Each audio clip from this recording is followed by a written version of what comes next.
नमस्कार, डेली 24 भारत देख रहे हैं आप। मैं हूं आपके साथ साहिल दुलिया। बुलेटिन की शुरुआत करेंगे। लखनऊ में प्रदेश के विकास को नई गति देने के उद्देश्य से कई बड़े बुनियादी ढांचे और सामाजिक सुविधाओं से जुड़े प्रोजेक्ट्स की रूपरेखा सामने आई है। राज्य में करीब 1500 किलोमीटर लंबे 2 हाई स्पीड रेल कॉरिडोर विकसित किए जाने की योजना तैयार की गई है। इनमें एक कॉरिडोर दिल्ली से वाराणसी तक और दूसरा वाराणसी से सिलीगुड़ी तक प्रस्तावित है, जिससे लंबी दूरी की यात्रा तेज, सुरक्षित और समयबद्ध हो सकेगी। वाराणसी को मल्टी मॉडल परिवहन हब के रूप में विकसित करने की योजना भी बनाई गई है, जहां ट्रांसपोर्ट स्थापित होगा और जल मार्ग से चलने वाले जहाज़ों की मरम्मत व रखरखाव की सुविधा भी उपलब्ध कराई जाएगी।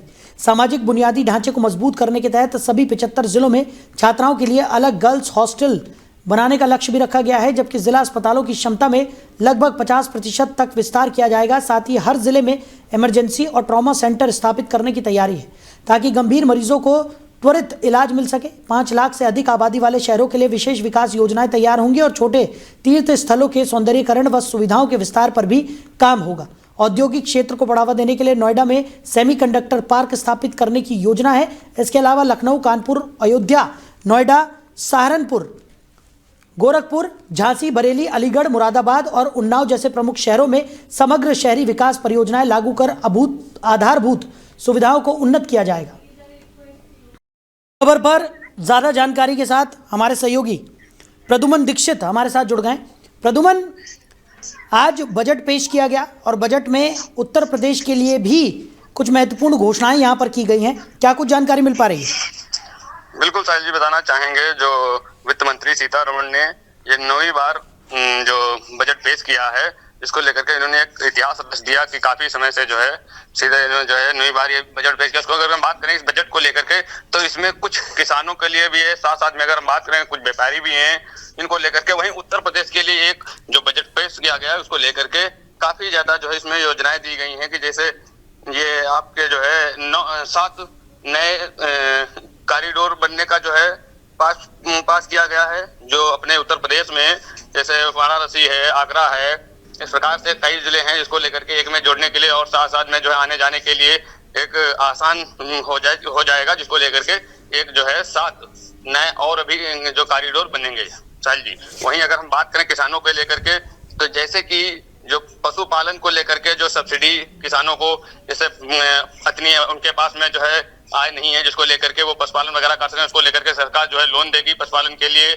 और साथ साथ में ही जो काफी ऐसे जैसे जो पहाड़ी इलाके हैं जिसमें लेकर के अगर हम बात करें नारियल, चंदन, कोको, काजू और जैसे जो है कई ऐसे हैं, उसको उत्पादन करने के लिए, साथ साथ में उसको जो है पैदा करने के लिए जो है सरकार उनको लोन भी देगी और उसमें भी सब्सिडी प्रकार की जो है भी उनको सहायता दी जाएगी। साहिल जी, बिल्कुल। और प्रद्युमन, जिस तरीके की ये घोषणाएं यहाँ पर की गई है, खासकर रेल कॉरिडोर की अगर हम बात करें, जिस तरीके के कॉरिडोर बनाए जाएंगे उससे कहीं ना कहीं काफ़ी ज़्यादा फायदा यहाँ पर प्रदेश को होने वाला है। साथ ही साथ जहाज़ों की मरम्मत के लिए जिस तरीके की घोषणा की गई है, उससे भी बहुत ज़्यादा फायदा यहाँ पर प्रदेश को मिलता हुआ नजर आएगा। बिल्कुल बिल्कुल। अगर हम बात करें कि जो जैसे कि जहाजों को उड़ानों को लेकर के इनके भी जो है उसमें भी जो टिकट वगैरह हैं वो सस्ते होंगे, और उसके साथ साथ में जैसे कि जो बीमारियां हैं उनको लेकर के भी जो है, क्योंकि काफी ज्यादा ऐसे थे जो मान लो इतने जो है सक्षम नहीं है या उस प्रकार के जो है लोग हैं जिनके कैंसर वगैरह जो हो गया। उसके साथ साथ में अगर बात करें तो शुगर की जैसी जो दवाई है उसको लेकर के जो है इसमें भी साथ साथ में जो है काफी ज्यादा जनता को लाभ मिलेगा कि कैंसर की जो दवा है वो भी सस्ती मिलेगी, क्योंकि पहले काफी ज्यादा महंगी मिलती थी, या शुगर की है इस प्रकार के। उसके साथ साथ में जैसे कि विदेश में यात्रा करने के लिए उसमें भी जो है अब काफी ज्यादा छूट मिलेगी, और जैसे जूते हैं, बैटरी है, इस प्रकार की जो भी चीजें इसमें सस्ती होगी। अगर वहीं हम बात करें कि जो अन्य भी जो है व्यापारी हैं उनको भी इसमें कहीं ना कहीं जो है एक तरफ अगर लाभ दिख रहा है तो वहीं अगर बात करें एक तरफ नुकसान भी दिख रहा है, जैसे कि शराब है, खनिज है, इस प्रकार के सिगरेट, तंबाकू, पान मसाला या विदेशी परफ्यूम वगैरह, लग्जरी घड़ियां जैसे काफी लोग जो काफी ज्यादा यूज करते थे बाहर से लेकर के, उसको ये सब चीजें जो है अब महंगी हो जाएंगी, जो कि कहीं ना कहीं अगर जो बजट पास किया गया है इसमें किसानों को लेकर हम बात करें तो किसानों को जो है काफी ज्यादा इसमें लाभ मिलेगा, और जो मिडिल क्लास के लोग हैं उनको भी काफी ज्यादा इसमें जो है लाभ मिलेगा। वहीं कहीं ना कहीं जो है व्यापारियों को लेकर के कुछ चीजें जो है दिक्कतों का सामना करना पड़ेगा, जैसे जो तंबाकू वगैरह इस प्रकार के जो भी जो है व्यापारी हैं उनको कहीं ना कहीं की जो है इसमें अब महंगा जो है होने की संभावना है। चलिए प्रद्युमन, हमारे साथ जुड़ने के लिए, इस तमाम जानकारी के लिए आपका बहुत शुक्रिया।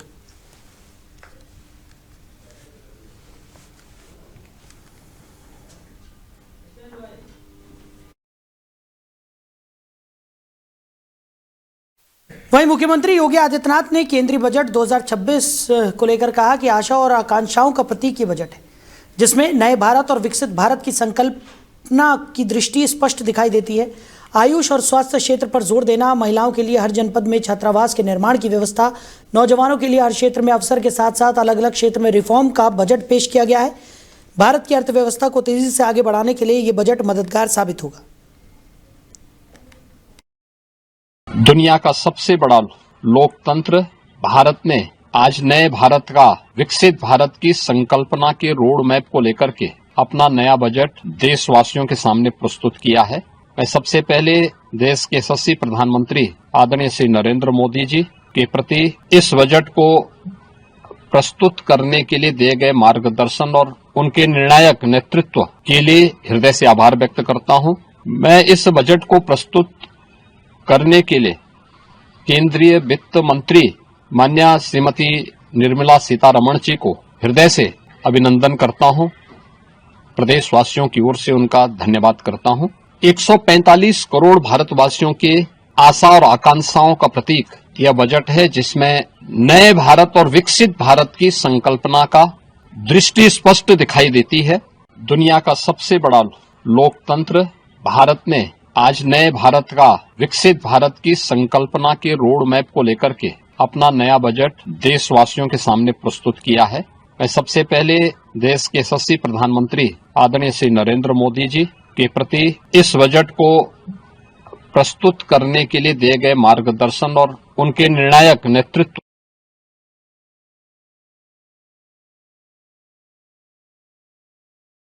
चलिए आगे बढ़ते, रुक करते हैं अगली बड़ी खबर का। यूपी बोर्ड परीक्षा को लेकर सरकार का आदेश सामने आया है। परीक्षार्थियों के जूते उतरवाकर परीक्षा लेने पर रोक लगा दी गई है। परीक्षा केंद्र के मुख्य द्वार पर ही जांच होगी और केंद्रों पर लगे सीसीटीवी कैमरे, वॉइस रिकॉर्ड की जांच की जाएगी। कैमरे खराब होने पर DIOS कंट्रोल रूम को सूचना अनिवार्य कर दी गई है। छात्राओं की तलाशी केवल महिला शिक्षिकाएं ही लेंगी, तो पुरुष शिक्षक छात्राओं की तलाशी नहीं लेंगे। मंडलायुक्तों, जिलाधिकारियों को निर्देश भेज दिए गए हैं। 18 फरवरी से 12 मार्च तक ये परीक्षाएं चलेंगी।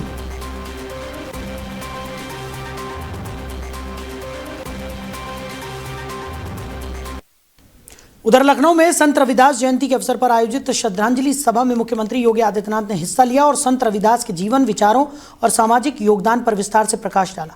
उन्होंने कहा कि मानव जीवन में कर्म का अत्यंत महत्व है। जो व्यक्ति अच्छे कर्म करता है उसे उसका सकारात्मक फल अवश्य मिलता है, जबकि गलत कर्म करने वाले पाप के परिणाम से बच नहीं सकता। उन्होंने संत रविदास को लोक कल्याण और सामाजिक समरसता का महान मार्गदर्शक बताते हुए कहा कि करीब 600 वर्ष पहले के चुनौतीपूर्ण समय में भी उन्होंने समाज को समानता, भक्ति और मानवता का संदेश दिया। मुख्यमंत्री ने यह भी कहा कि वर्तमान समय में गरीब और वंचित वर्ग के उत्थान के लिए जो योजनाएं चलाई जा रही हैं वो संत रविदास के विचारों से प्रेरित हैं। उन्होंने 2014 के बाद गरीबों के बैंक खाते खुलने और उन्हें मुख्य धारा से जोड़ने जैसे प्रयासों का उल्लेख करते हुए कहा कि संतों की वाणी कभी निष्फल नहीं जाती, वो समाज को दिशा देने का काम करती है। उप मुख्यमंत्री श्री ब्रजेश पाठक जी, विधान परिषद सदस्य श्री लालजी प्रसाद निर्मल जी, माननीय विधायक श्री अमरेश कुमार जी, भारतीय जनता पार्टी के महानगर के अध्यक्ष श्री आनंद द्विवेदी जी, सदस्य अल्पसंख्यक आयोग सरदार परविंदर सिंह जी, रविदास सेवा समिति के अध्यक्ष पूर्व IPS श्री हरिश्चंद्र जी, महामंत्री संतोष कुमार जी, राकेश कुमार जी, आज के इस कार्यक्रम में उपस्थित रविदास सेवा समिति के सभी पदाधिकारीगण और उपस्थित बहनों और भाइयों, आज माघी पूर्णिमा है। संत शिरोमणि सदगुरु रविदास जी महाराज की पावन जयंती। आज से 649 वर्ष पूर्व उनका प्रकटीकरण काशी के शीर गोवर्धन में हुआ था और इतने वर्षों के बाद भी उनकी दिव्य आभा से यह समाज आलोकित होकर के एक भारत श्रेष्ठ भारत के निर्माण की दिशा में आगे बढ़ रहा है। वहीं समाजवादी पार्टी के अध्यक्ष अखिलेश यादव ने केंद्रीय बजट पर तीखी प्रतिक्रिया व्यक्त करते हुए इसे आम लोगों की जरूरतों और अपेक्षाओं से कटा हुआ बताया। उन्होंने कहा कि बजट की घोषणाएं स्पष्ट दिशा देने में असफल दिखाई देती हैं और आम जनता को इससे कोई ठोस राहत मिलती नजर नहीं आ रही। उनके अनुसार महंगाई, रोजगार और किसान मजदूर से जुड़े मुद्दों पर प्रभावी प्रावधान नहीं दिखते, जिस कारण ये बजट लोगों की समझ से परे लगता है। उन्होंने ये भी कहा कि मौजूदा सरकार से जनता को जो उम्मीदें थी वो पूरी नहीं हो सकी और पूर्व में किए गए कई प्रमुख वादे अब तक अधूरे हैं। उनका आरोप है कि बजट में जमीनी समस्याओं के समाधान की ठोस रणनीति नजर नहीं आती, इसलिए लोगों को वास्तविक लाभ मिलने की संभावना कम दिखाई देती है। की सरकार से जब उम्मीद नहीं है तो उनके बजट से क्या उम्मीद होगी। और अभी तक के जो बजट बने हैं, जो देखने को लगता है 1/20 लोगों के लिए बजट है, इसका मतलब यह हुआ कि 5% लोगों के लिए बजट बनाया जाता है। बजट के माध्यम से भाजपा अपने लोगों को सेट करती है, उनको मुनाफा कैसे हो, उनकी तरक्की कैसे हो। अच्छा बजट वही होता है जिससे गरीब की तरक्की हो, खुशहाली हो और उनके चेहरे पर मुस्कान आए। और बीजेपी को अपने घोषणा पत्र पढ़ने चाहिए और देखने चाहिए कि कितने स्मार्ट सिटी बने हैं। वो स्मार्ट सिटी जो दावा करता था कि सॉलिड वेस्ट मैनेजमेंट में सबसे अच्छा काम किया है, सबसे ज्यादा अवार्ड मिले हैं, वहीं पर खराब पानी पीने से लोगों की जान चली गई। अंतर्राष्ट्रीय प्लेटफॉर्म जहां पर दुनिया के लोग अपनी अच्छाई बताने आते हैं, अपने देश की क्या अच्छाई है वो बताने आते हैं, वहां पर हमारी सरकार के लोगों को ये फेस करना पड़ा कि यहाँ की हवा खराब है, जिसकी वजह से निवेश नहीं आ सकता है। ये तो भगवान की कृपा है जो पानी बरस गया, हवा चल गई, नहीं तो हम और आप लोग सांस भी नहीं ले सकते थे यहाँ पे खड़े होकर के। सोचिए उससे कितना नुकसान हो रहा है, कितने लोगों की जान जा रही है, कितने लोगों को इन्फेक्शन हो रहा है। तो इसके लिए क्या किया? आप कह रहे खाद्यान्न में हम यहाँ पहुंच गए, वहां पहुंच गए, लेकिन किसान क्या उसकी आय दोगुनी हो गई इस महंगाई में? रोजगार के तमाम दावे किए गए, क्या रोजगार मिल रहा है? 12वां पास बच्चे को क्या रोजगार मिल रहा है? क्या नौकरी मिल जा रही है? और फिर सामाजिक न्याय के नाम पर जो आप झूठ बोल रहे हैं, लगातार झूठ बोल रहे हैं आप, उसका जवाब क्या है सरकार के पास? ये बजट 1/20 लोगों के लिए है। पाकिस्तान सरकार वहीं भारतीय जनता पार्टी के अंदरूनी असंतोष और लगातार सामने आ रही नाराजगी की घटनाओं के बीच उत्तर प्रदेश के हमीरपुर जिले की राजनीति में भी हलचल तेज हो गई है। बीजेपी की नीतियों से लंबे समय से असंतुष्ट चल रहे बिमवार क्षेत्र के जिला पंचायत सदस्य अनुज राजपूत ने शुक्रवार को पार्टी से नाता तोड़कर बहुजन समाज पार्टी की सदस्यता ग्रहण कर ली। लखनऊ में आयोजित मुलाकात के दौरान उन्होंने बुंदेलखंड प्रभारी लालाराम अहिरवार, चित्रकूट के कोऑर्डिनेटर बलदेव प्रसाद, कोऑर्डिनेटर रजा मोहम्मद और हमीरपुर के जिलाध्यक्ष छोटेलाल वर्मा की मौजूदगी में मायावती से उनके आवास पर भेंट की और पूरे उत्साह के साथ बीएसपी में शामिल होने की घोषणा की। इस मौके पर अनुज राजपूत ने स्पष्ट कहा कि वो 2027 के विधानसभा चुनाव को लक्ष्य मानते हुए पूरी ताकत से काम करेंगे और मायावती को 5वीं बार मुख्यमंत्री बनाने के लिए गांव-गांव और घर-घर पहुंचकर संगठन को मजबूत करेंगे। उनके इस राजनीतिक कदम को बीजेपी के लिए बड़ा झटका माना जा रहा है, खासकर ऐसे समय में जब पंचायत चुनाव नजदीक है और क्षेत्रीय समीकरण तेजी से बदल रहे हैं।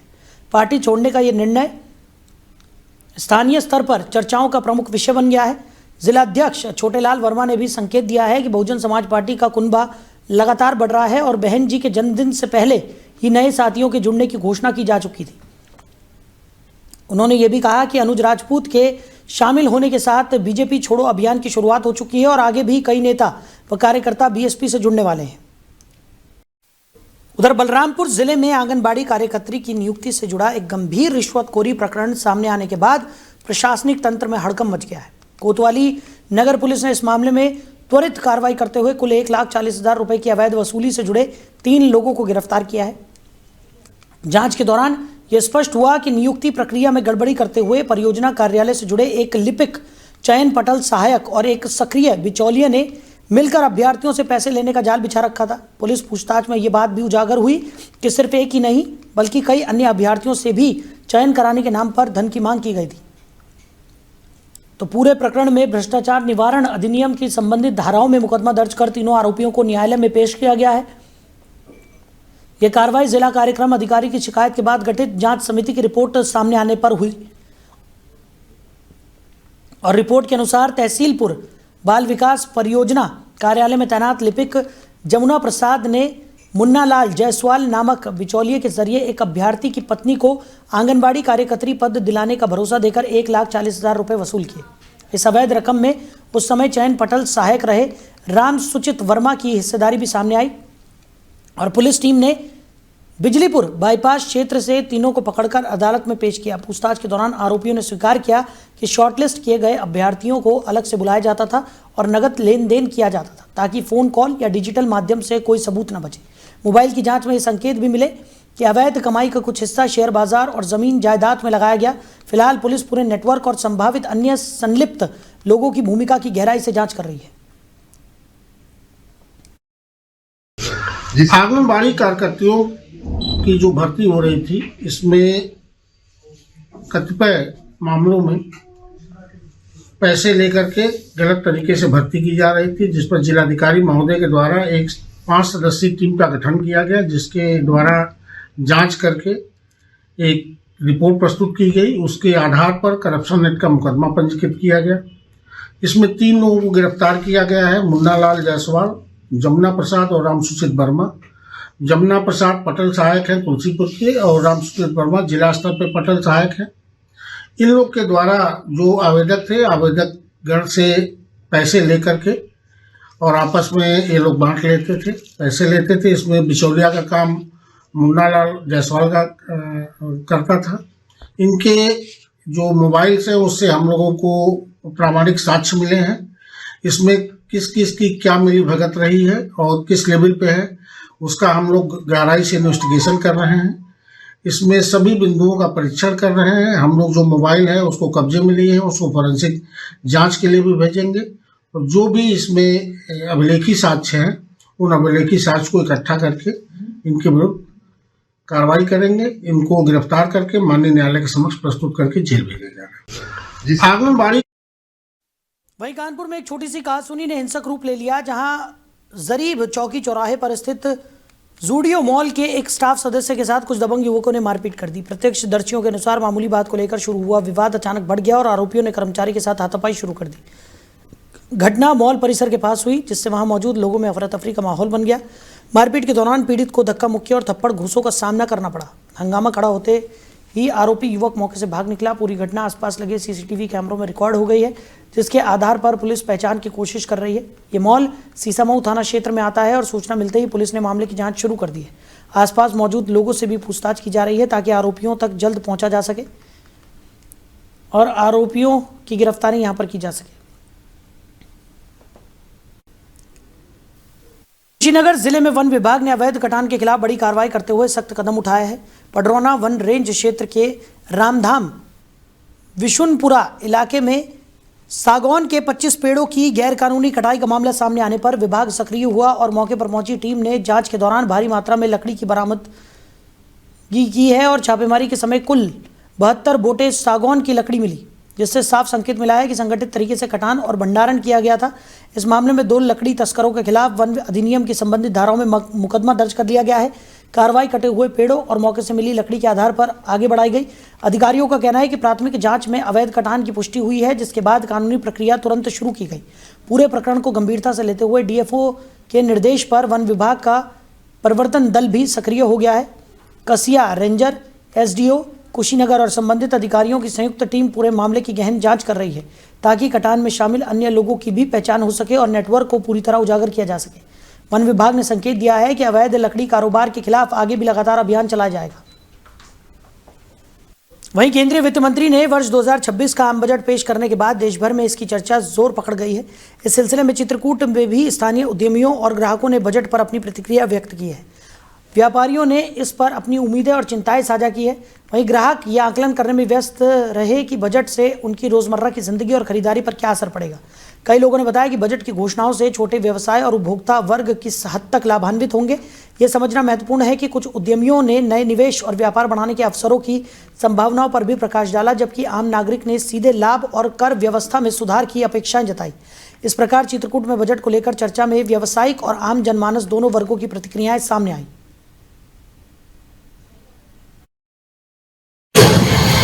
इस वक्त हम चित्रकूट करवी मुख्यालय पर आपको बता दें कि जो बजट अभी चल रहा है, बजट के बारे में बजट पास हो रहे हैं तो उसके से हम लोगों से, यहाँ के जो संबंधित नागरिक हैं उस सब से, अधिकारियों से, कर्मचारियों सबसे बातचीत करेंगे, जानेंगे कि आखिर बजट से क्या कुछ लाभ मिलने वाला है और किस प्रकार का जो बजट आ रहा है कैसे जनता हित पर होगा, लोगों के हित पर होगा। जी, क्या नाम है सर? जी, मेरा नाम मनीष कुमार है। तो आज जो बजट पास हुआ, बजट के बारे में आम बजट पास हो रहा है, हम उम्मीद करते हैं कि जो रोजमर्रा के सामान है उस पर थोड़ा सा लोड कम हो, जिससे कि आम आदमी की ज़िंदगी और आसान हो। किसानों के हित में स्कीम चलाई जाएँ।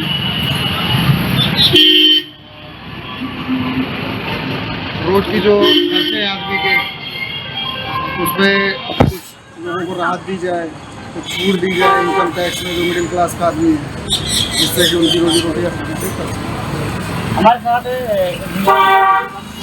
बजट पर क्या कर रहे हैं? बजट में बजट के बारे में कुछ नहीं बता सकते, जो बात यहाँ है हमको पिछले उसमें परेशानी से आती है, तो हमको कोई नहीं समझा। अरे जैसे बजट है, अभी मतलब चांदी थी, चांदी बहुत महंगी थी, आज तो सस्ता हो गया, तो इससे मतलब कितनी सस्ती हो जाए जिससे अच्छा रहे? देखिए, एक समय तेल सोना माना जाता था, इस समय जो है करेंसी हो गई प्लस सोना हो गया। ये जब इसका लेन देन कम हो जाएगा जो इंटरनेशनल बाजार में चल रहा, तो फिर तेल सोने का भाव होता है, अभी गिरेगा, लेकिन समय लगेगा।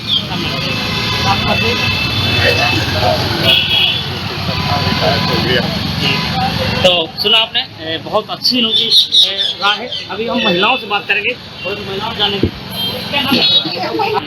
जैसा कि चांदी की जो भाव थे, सोने के भाव थे काफ़ी महंगे थे, तो अब महिलाओं से बात करेंगे, जानेंगे कि आखिर जो बजट है वो कितना और नीचे आ जाना चाहिए जिससे लोग ले सकें। क्या नाम है आपका? अच्छा, जैसे चांदी सोना का जो रेट था बहुत हाई हो गया था, क्या कहना है? तेजी से बढ़ रहा है, उतने तेजी से कम भी हो तो हम आम लोग भी खरीद सकते हैं।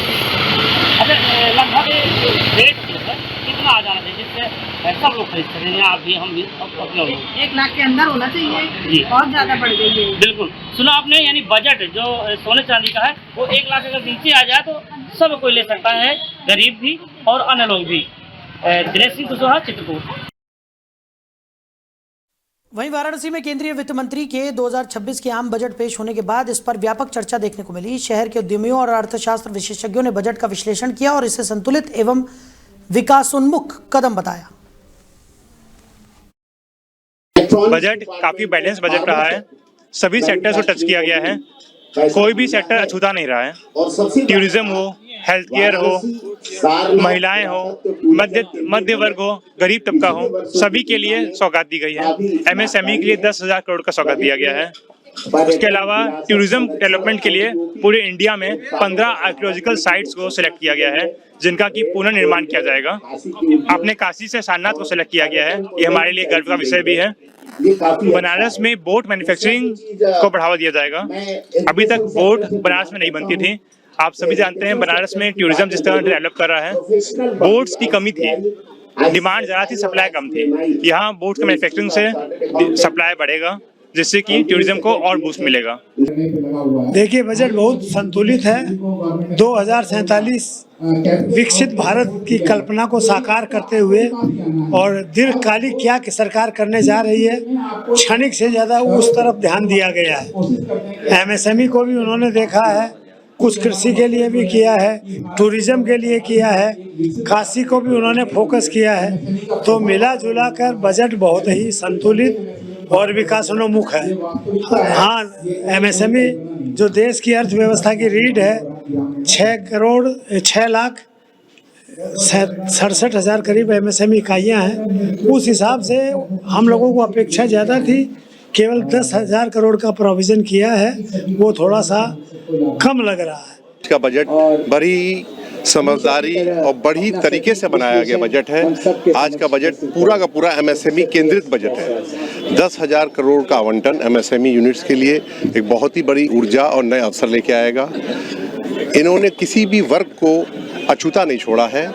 महिलाओं से ले गरीब लोगों से लेके फार्मर से लेकर के दिव्यांग तक को हर को एक कमेटी बना के जोड़ा है जिसमें सबके लिए फंड अलॉट हो रहा है और बहुत ही अच्छा इंफ्रास्ट्रक्चर का डेवलपमेंट है।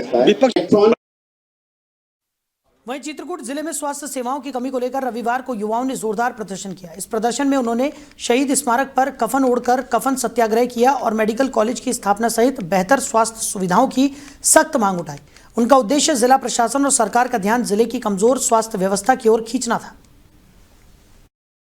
देखिए, आज हम लोग चित्रकूट की बदहाल स्वास्थ्य व्यवस्थाओं के सुधार व चित्रकूट को एक बेहतर मेडिकल कॉलेज की मांग के लिए हम लोग आज यहाँ कफन सत्याग्रह कर रहे हैं, क्योंकि हमारा चित्रकूट एक आकांक्षी जिला है और यहाँ स्वास्थ्य व्यवस्थाएं वेंटिलेटर में है। यहाँ स्वास्थ्य की कोई भी व्यवस्थाएं नहीं है।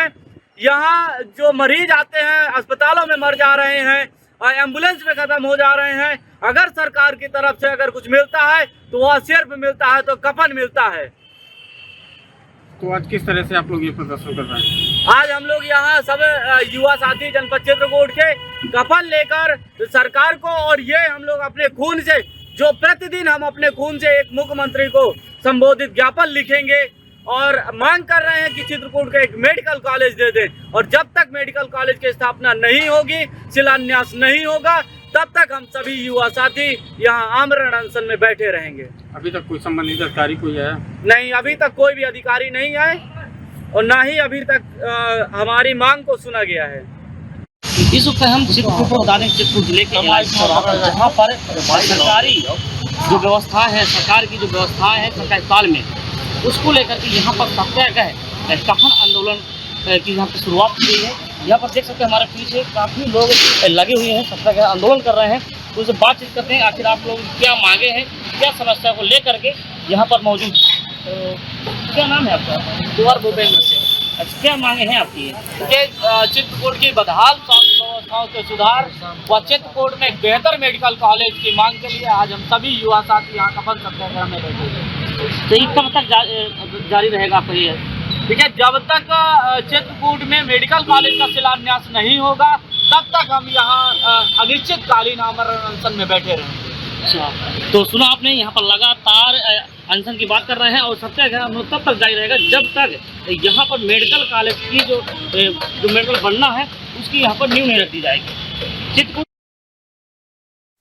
तो फिलहाल इस बुलेटिन में मेरे साथ इतना ही। आप बने रहिए। नमस्कार।